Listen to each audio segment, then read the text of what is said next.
उसका रीजन मैं 2 बार बता चुका हूँ आपको 2 वीडियोस में, दोबारा से बता देता हूँ। क्रिस हेम्सवर्थ को जो है वो एक डिजीज के लक्षण पाए गए थे जिसका नाम है अल्जाइमर।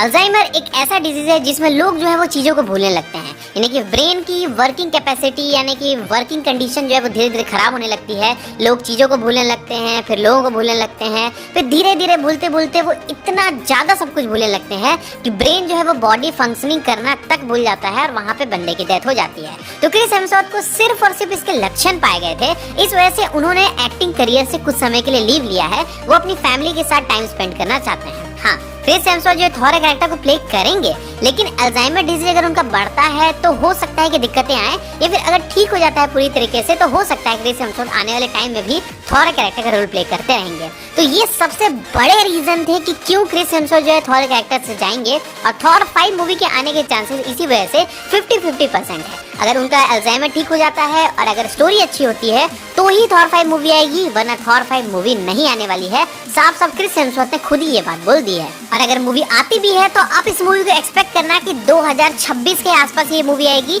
यानी कि फेज 6 का हिस्सा होगी ये मूवी। और ये मूवी बहुत हद तक कनेक्टेड होने वाली है एवेंजर्स कैंग डायनेस्टी और सीक्रेट वॉर से। मैंने आपको बताया था कि हो सकता है जैसे इन्फिनिटी वॉर के पहले सिविल वॉर में जो इवेंट्स हुए थे, एवेंजर्स अलग हो गए थे, बिल्कुल उसी तरह एक इवेंट यहाँ पे हो सकता है। और अर्थ के जितने सुपर हीरोज हैं वो 2 टीम में और 2 अलग टीम से बढ़ सकते हैं, जिसको हम सिविल वॉर 2 का भी नाम दे सकते हैं। क्योंकि थॉर की बेटी जिसका नाम एटर्निटी है, जिसका नाम लव है एक्चुअल में, वो एटर्निटी से ही बन के आई है। तो उसके अंदर जो है वो एटर्निटी टाइप के कॉस्मिक बीइंग्स की पावर है। एंड सिविल वॉर 2 जो कॉमिक थी उसमें भी यही हुआ था कि एक ऐसा बच्चा था जिसके अंदर जो है वो ऐसी कॉस्मिक बीइंग्स की पावर थी, और वो इन ह्यूमंस और म्यूटेंट्स और सुपर हीरो से बहुत ज्यादा अलग था। इसी वजह से 2 ग्रुप यानी कि आयरन मैन और कैप्टन मार्वल के बीच इसी वजह से फाइट हुई थी कि वो बच्चा जो है वो भविष्य देखता था, और उसी भविष्य के बेसिस पे कैप्टन मार्वल उस भविष्य को रोकने का ट्राई करती थी। लेकिन आयरन मैन का कहना ये था कि वो भविष्य देखता नहीं है बल्कि उस भविष्य की पॉसिबिलिटी देखता है। इस वजह से अगर हम उसको रोकने की कोशिश करेंगे तो हो सकता है हम उस भविष्य को बिगाड़ दें, सुधार भी सकते हैं, लेकिन चांसेस कितने हैं कि अगर किसी को मारने के लिए ये बंदा बोल रहा है तो हम उस बंदे को बिना कोई गलती किए ही मार देंगे।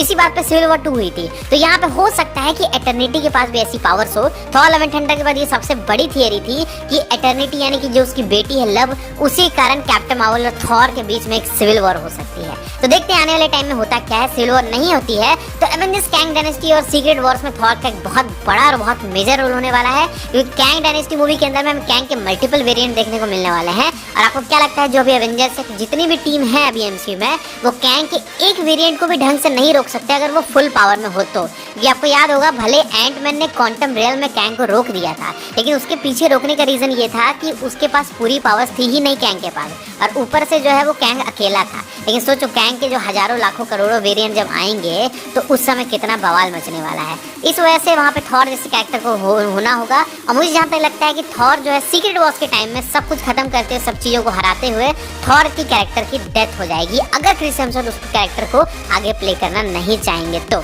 आई थिंक मेरे हिसाब से आज का वीडियो इतना ही था। थॉर से रिलेटेड जितना भी अपडेट था मैंने आपको बता दिया। अगर आपको ये वीडियो पसंद आया होगा तो इस वीडियो को लाइक करना, चैनल को सब्सक्राइब करके नोटिफिकेशन बेल ऑन करना मत भूलना।